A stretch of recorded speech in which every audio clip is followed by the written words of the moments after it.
Hey guys, Chris here back from CNH Smallings again for another quick video here. I was actually working my garage up here today, but it was extremely cold outside right now. It's about 26, 27 degrees out here because we've been having some crazy weather over here.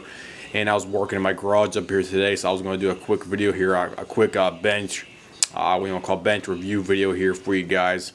What I got in front of me here today for you guys is a Homelite Easy automatic chainsaw.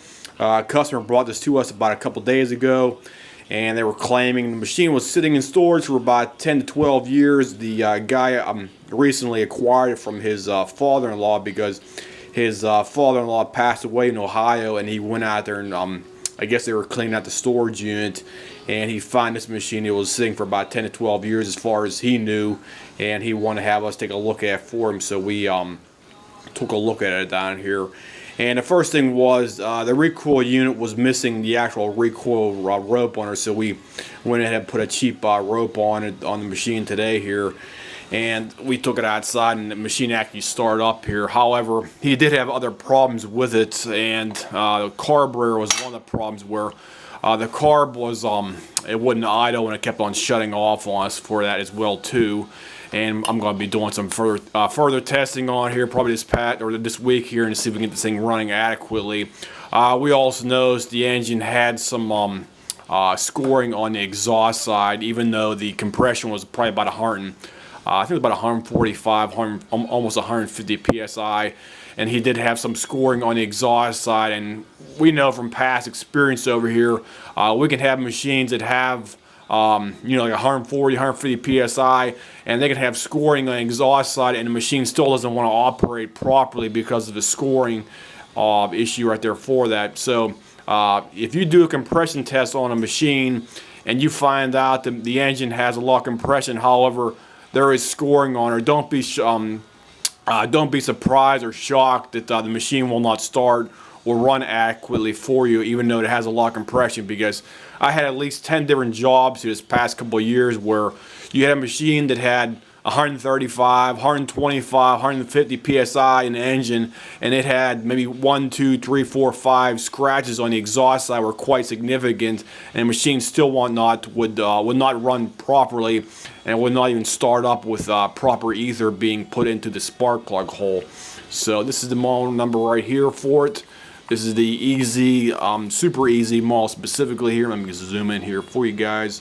Right there, super easy model number. Serial number right here below it as well too.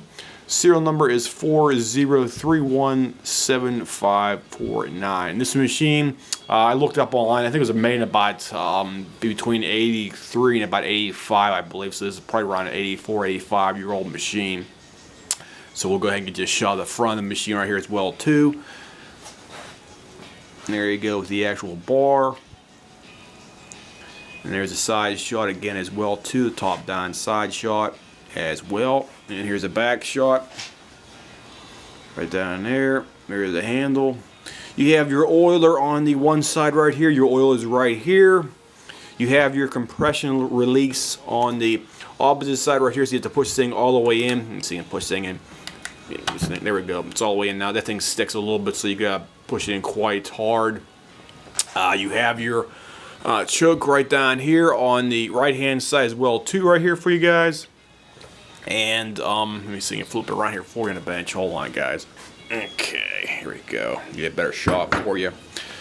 Here's your carb settings over here as well too. Your carb settings are right here, your high and low, and your idle setting as well too. So you have everything that's basically externally adjusted on the outside of the actual air box assembly right here for that. Plus you got your muffler. Muffler got 2 bolts on here to hold it on, and your chain assembly right here for the chain assembly, the actual pulley system right here for that. You have your bar assembly right there, I should say more specifically for that, your actual we won't call it drum, anything else inside right there as well too. We did start up over here, however it took about 15 pulls to get started, even though it had a lot of compression over here with the ether. It seemed to run okay for a short amount of time, but it would not stay idling.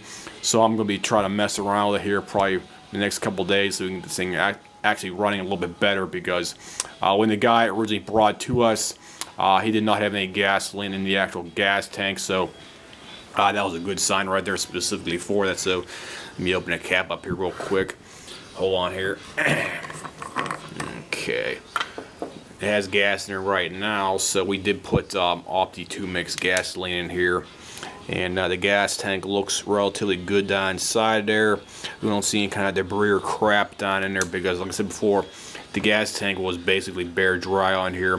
One thing you have to be worried about is with these older ones is they do have a cork seal on the actual gas cap lip, and these things can deteriorate and break apart on here, guys. So if you have one of these older machines, it'd be a good idea to replace that corking over time on here, because you can see right here, this thing's already splitting apart on here, and that crap can fall down inside your actual gas tank right there and plug up your filter. Or if your filter is missing, or somebody took it out of there for whatever reason, that crap can go down to your carburetor and clog up your carb. The other cap on here is your actual oil cap. So let me flip it around here again.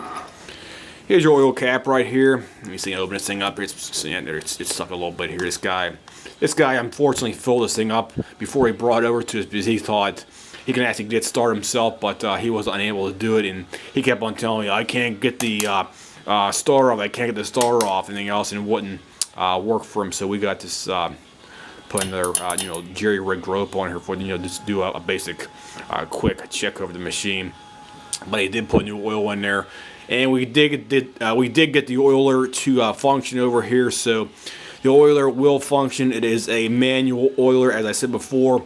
You got your push button right down here on the left hand side on here for your right hand. So whenever you're having it run, you have to manually cycle the thing in and out like so on here for the oiler to put oil up on the actual chain bar right there specifically for that. So that's everything right now. We did notice one other thing. I almost forgot to mention. The guy, the old spark plug. Let me say, I've got it sitting right here. Here's the old spark plug right here. It looks like this guy hasn't changed it out in quite some time, but it's completely carboned up on here and almost like oil foul, you want to call it that. That thing probably been there for 15 years at least, because like I said before, the guy didn't use it, and it was sitting in a storage unit for at least 10 years. And as far as I know, the guy's father, as he told me on the phone, he passed away recently, and he hasn't been using this machine for at least 10 years. So this machine was probably sitting in storage for over 10 years time right there for that. So we'll go ahead and make another further video after I do some more testing with this one today, and we'll try to make a detailed video of me starting this thing up and running it outside for you guys as well too, guys. So if anybody has any comments, questions, whatnot, as usual, feel free to leave me a message here, and I'll try to get back to you probably within 24 or 48 hours with some kind of basic answer about this kind of machine. I'll see you guys, and have a nice day.